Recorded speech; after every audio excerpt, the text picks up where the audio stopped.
Okay, dear friends. So in the previous session, we have discussed about a slope detector circuit. So basically, a slope detector circuit is converting your frequency into a voltage. That frequency is converted into a voltage. And for this conversion, we are using a tune circuit. And in the tune circuit, we know that the characteristics of the tune circuit is like this. For this particular frequency, we have maximum output voltage. And if this input frequency is lower than this resonance frequency or higher than this resonance frequency, then corresponding voltage is going to be generated. Suppose my carrier frequency is Fc, then this will produce this much amount of the voltage V1.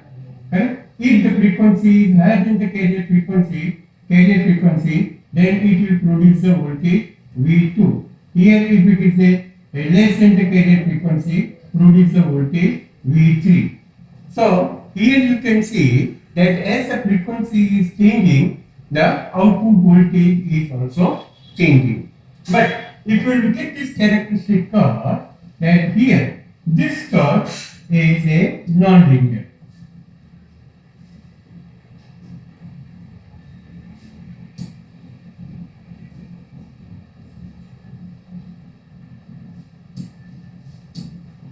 Here, if you look at this part of the curve, then it is a non-linear.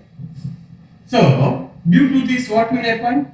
The output voltage is not changing proportionally as my frequency is changing.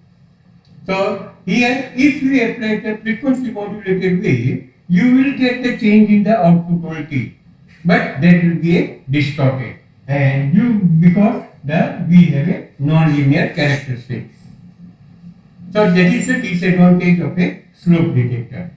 Now instead of a one slope detector, if you use a two slope detector, then we can make this curve here, whatever the transfer curve is there, we can make this curve a linear, and corresponding to change in the frequency, you will get a proportional output voltage.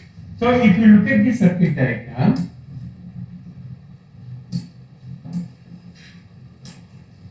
this is a circuit for a balanced slope detector. This balanced slope detector consists of a two slope detector. If you see, then this upper part of the circuit is a slope detector number 1, and the lower part of the circuit is a slope detector 2. So we are using a two slope detector circuit, and they are connected in opposite direction. That I will explain later on. But if you look at this circuit diagram, then here we have a input transformer, or you can say it is a kind of a RF transformer.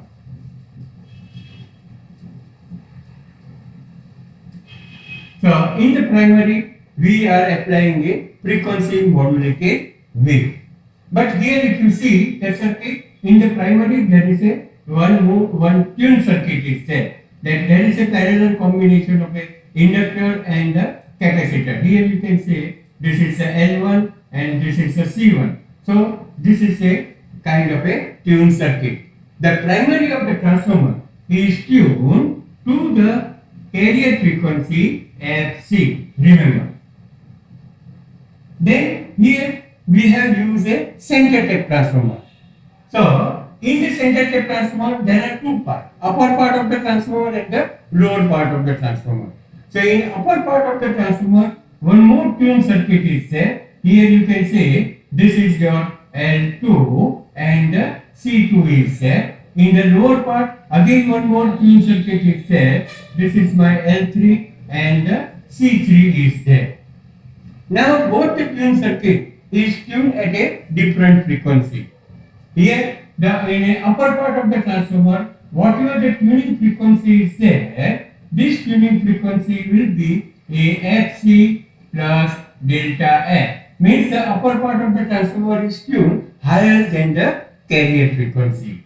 The lower part of the transformer is tuned to this frequency Fc minus delta F, means it is tuned the lower than the carrier frequency. So, in upper part, whatever the tune circuit is there, it is given to a NMF detector and it is going to produce this voltage V1. Here, whenever the transformer whenever the diode will be in a forward bias, so the current will flow in this direction, and as a result, this terminal will be a positive and this terminal is going to be a negative. So, if you see the polarity of V1, then this is positive and this one is negative. Now, when this diode T2 will be in a forward bias, then the current is going to be flow in this way. So, this voltage of the polarity of V2, this will be a positive and this will be a negative. You can say positive and negative, correct? And after all, this both the voltage is going to be combined. V1 and V2 will be combined and the output voltage VO will be there. Here you can have a positive voltage and this negative voltage. So if you look at this, what is the relation between V1, V2 and VO, and for that you can apply a Kirchhoff law. So here if I will apply the Kirchhoff law to this network, this output part of the circuit, then we can write the expression. That expression means you can start from this V2, so you are moving from positive to negative, so that will be a minus V2. And then you are moving from negative to positive, so it will be a plus V1. And then we are moving from positive to negative in the case of the VO, so it is minus VO and this is equal to 0.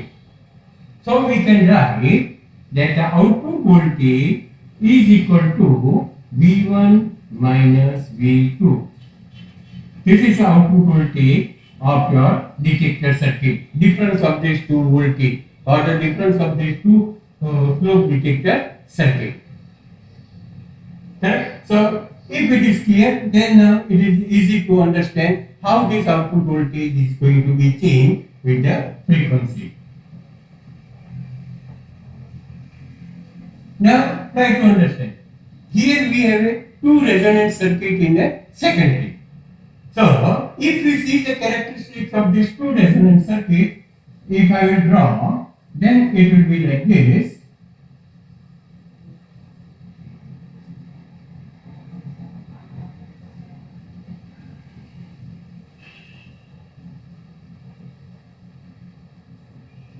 Correct?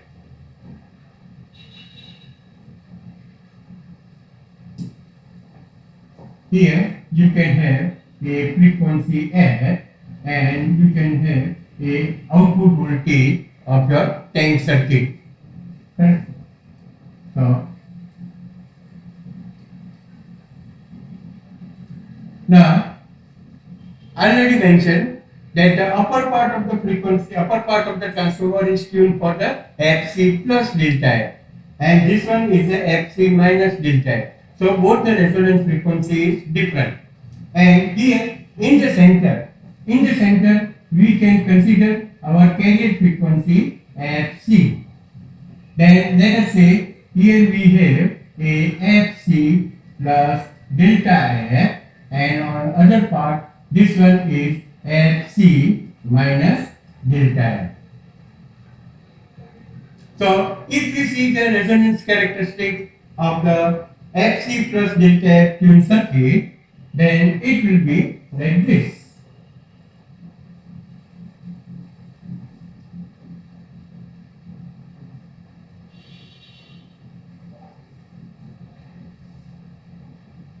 And if we see the characteristic curve of a low resonance circuit, then its characteristics will be like this.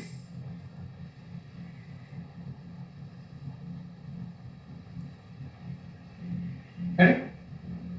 And why they are in opposite? Because here the center tap transformer is there and it is going to produce a voltage in a opposite direction. There is a 180-degree phase shift between this terminal and between this terminal, and that's why the voltage generated by both the circuit will be also a out of phase. Correct? Now if you look at this, that when we apply the frequency modulated wave in the primary, suppose that one is your carrier frequency Fc is there. Here it is tuned for the Fc plus delta F. Remember, here the tuning frequency is Fc plus delta F, and if we see the resonance, if we see the output voltage of the resonance of the upper part, then this voltage will be this. Remember. And here if we see the output voltage of a lower part of the resonance circuit, then that voltage is this. Because we are talking about a carrier frequency F1. And this voltage is given to a diode D1, so it will produce a voltage V1. Correct? So that voltage is this. This is my V1 voltage. It is a positive voltage.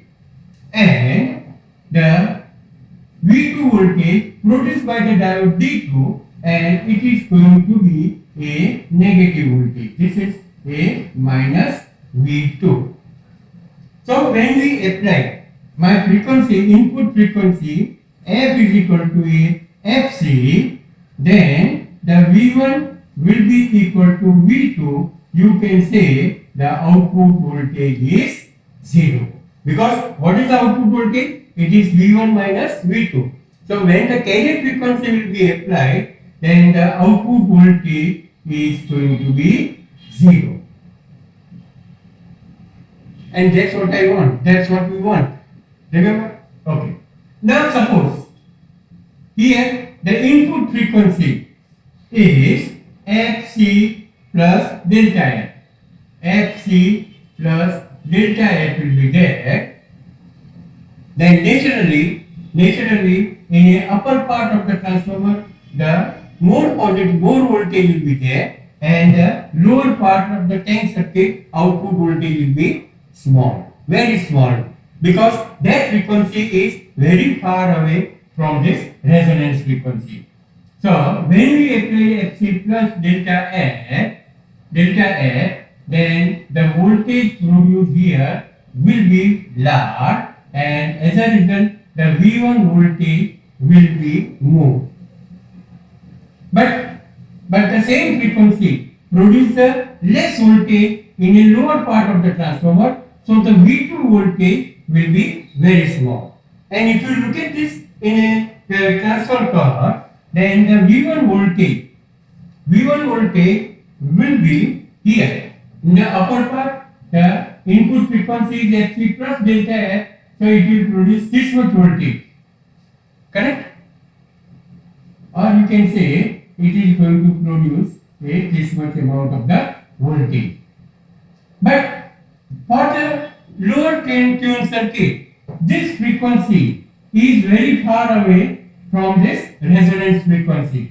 So that is going to be produced a very small voltage. Here almost the 0 volt will be there. Almost 0 volt will be there. So when this F is equal to Fc plus delta F, then the V1 will be too much greater than V2. V1 voltage will be too much greater than V2, and the output voltage will be almost equal to, you can say, V1. Or that voltage will be a positive voltage. How much positive voltage? So this much amount of the positive voltage will be there. Remember.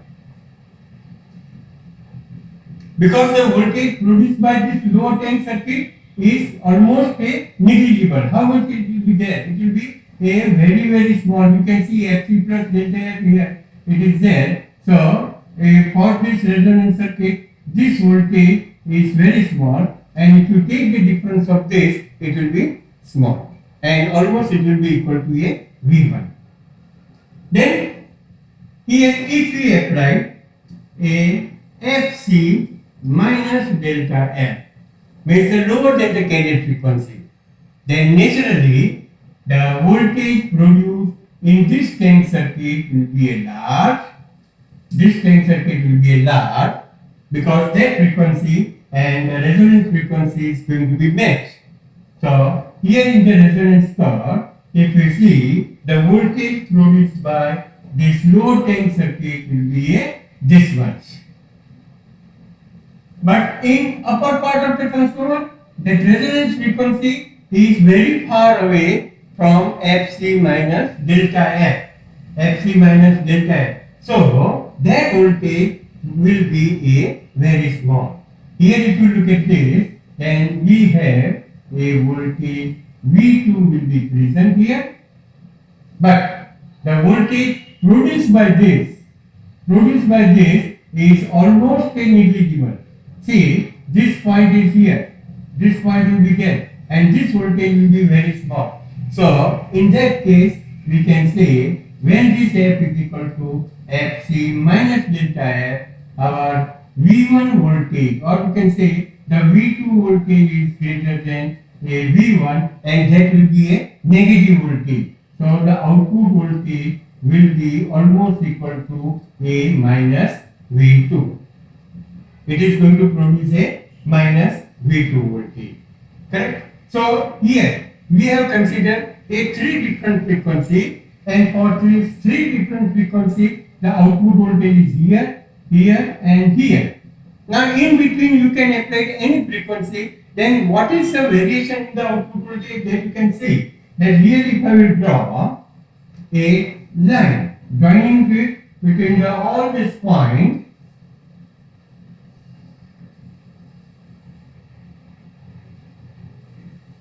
here, then this is known as a transfer or the S curve for this. So whatever the resultant variation is there, this is known as a S curve. Correct? So this line is representing that as my frequency is going to be changed like this, then what is the corresponding output voltage that you can find out. And almost this one, this will be a straight line. It will be a straight line. So you will get a linear relation between the frequency and the voltage. So here again I will give you a diagram through which you can understand very well.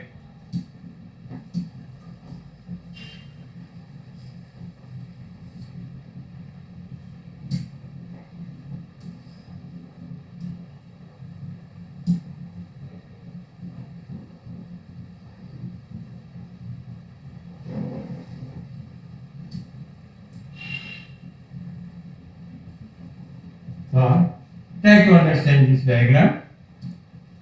That here, this is my carrier frequency Fc is there, for which the output voltage is 0. Now if the frequency is Fc plus delta F,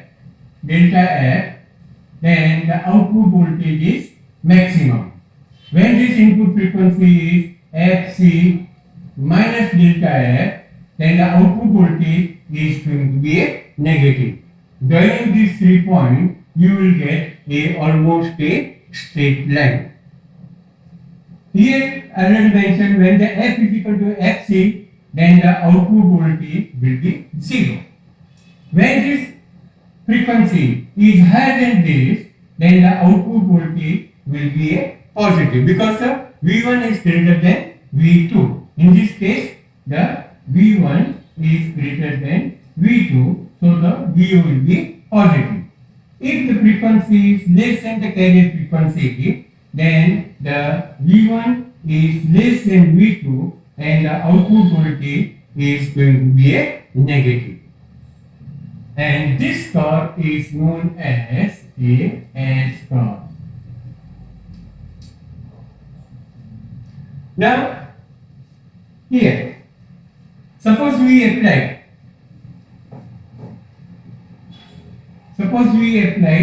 a frequency modulated wave where the frequency is changing in this way.